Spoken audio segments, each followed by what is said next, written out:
Hello everyone. Let me introduce myself. My name is Hina Sadum Sharifah Lamasedi as presenter of this research. The title is Stakeholder Engagement in Advancing the Tianblechu Geopark Tourism Potential. The other theme is Riza Mafruha, Akmal Afi Fatah Yasin, Riri Sandewi, Dimas Arum Sharifah Lamasari, Dewi Ismayawati, Nurul Istiqomah, and Dimas Pamungkas Perdita. This study research examined how stakeholder collaboration drive a sustainable tourism development in the Jiangsu Geopark, focus on economic growth, community participation, and environmental conservation. The study employs a sequential mixed method approach, combine qualitative and quantitative, with mapping using nature analysis. Tourism growing economic impact in Indonesia in GDP contribution about 4.1%. Tourism sector projected contribution to Indonesian GDP in 2024. The Central Java Tourism Statistics Book recorded marking 26.33% increase on total tourist trip. This growth creates a substantial multiplier effect across agriculture, manufacturing, and service sector. And the shift to sustainable ecotourism. Ecotourism represents a shared responsibility among all stakeholders in promoting sustainable development grounded in sustainable principles, it emphasizing technical, educational, and non-exploitative engagement with nature, prioritizing local participation and support conservation efforts. And understanding geoparks. What is geopark? Geopark is an area with important geological heritage managed in an integrated manner for conservation, education, and sustainable development. And geopark have three status level. First is local geopark, second is national geopark, and the third is UNESCO Global Geopark is a national international destination. And in Indonesia geographic landscape, Indonesia is currently have 7 national geopark, include Toba, Tambora, Raja Ampat, Maringin Jambi, Belitung Island, Bojonegoro, and Maros Mangkap. In 2018, 8 additional candidates were nominated for national geopark status, and the presidential regulation number 9 of 2019, the Exahelic collaboration model. The Indonesian government responds to UNESCO directive established a comprehensive framework for geopark development, bringing together 6 key stakeholders to implement conservation, education, and sustainable economic development.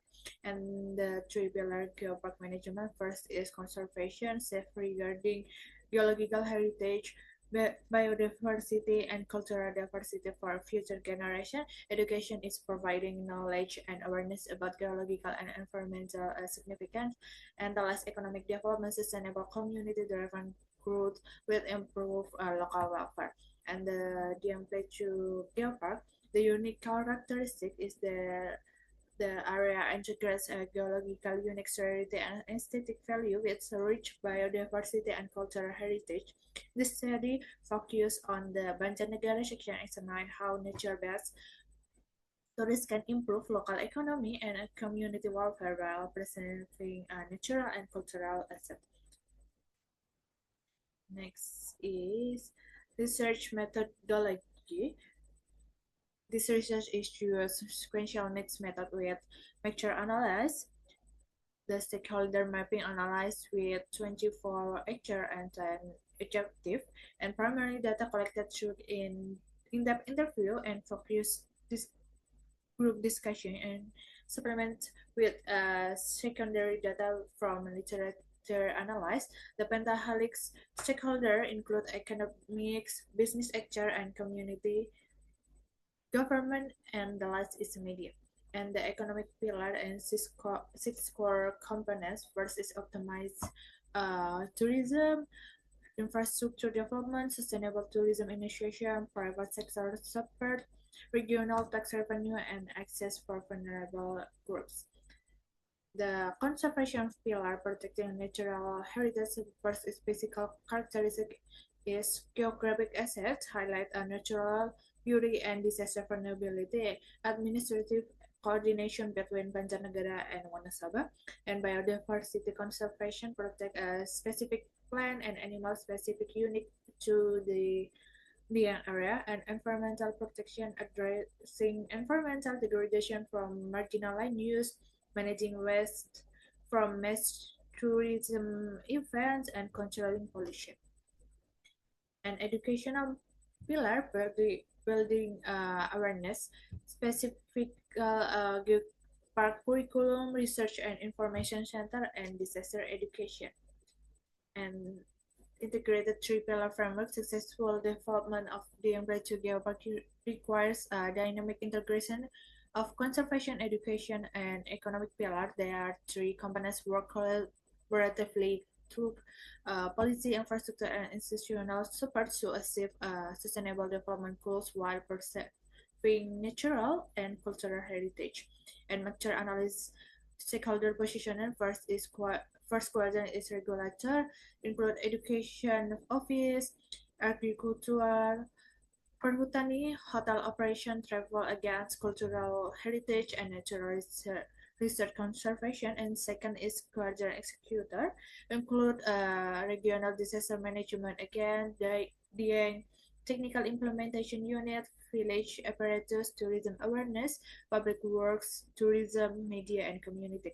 Third quadrant is no actually currently positioned in this quadrant. Fourth quadrant include energy and mineral research agency, transportation agency, and economic researcher. Stakeholder convergence pattern is very strong relationship, hotel operation and education office. And the second is strong relationship, the technical unit, tourism agency, regional planning research agency, village official, and industry office. And the third is moderate relationship, and the last is weak relationship is transportation, energy agency, perhutani researcher, culinary business, and housing agency. And the key finding is strong position. Actors in Banjarnegara Regency are largely in strong position, with the favorable position requires a framework for collaboration, particularly in determine policies and program design for sustainable tourism. And the transportation challenge, interestingly, the transportation agency lacks influence likely because most trips to Dieng pass through Wonosobo agency rather than Banjarnegara, highlighting the importance of interregional coordination. And then strategic objective, biodiversity risk reduction, sustainable heritage, institutional economy, cooperation, network, cultural tourism, climate awareness, and education. And the research conclusion, economic pillar framework, score component identified sustainable tourism with community involved, optimize tourism impact, infrastructure development, access for vulnerable, increase local revenue, and CSF for management, and stakeholder convergence, mature analyze, revolve for distinct rules, regulator, executor, supporting system, and final target, and collaborative success. The Exahelix model can demonstrate that successful geopark development requires a dynamic integration for all stakeholders with clear role definition and strong coordination framework to achieve conservation, education, and economic development goals simultaneously. And the Dieng Plateau Geopark exemplifies how collaborative governance, integrated conservation, education, and economic development through hexahelix stakeholder engagement can create sustainable tourism that preserve natural and cultural heritage while improving community welfare. And for future research, continue monitoring for stakeholder convergence pattern and economic impacts will be essential to refine to collaborative governance model and ensure long-term sustainability of the Plateau Geopark. That's enough for my presentation. Thank you very much for your attention. Have a nice day.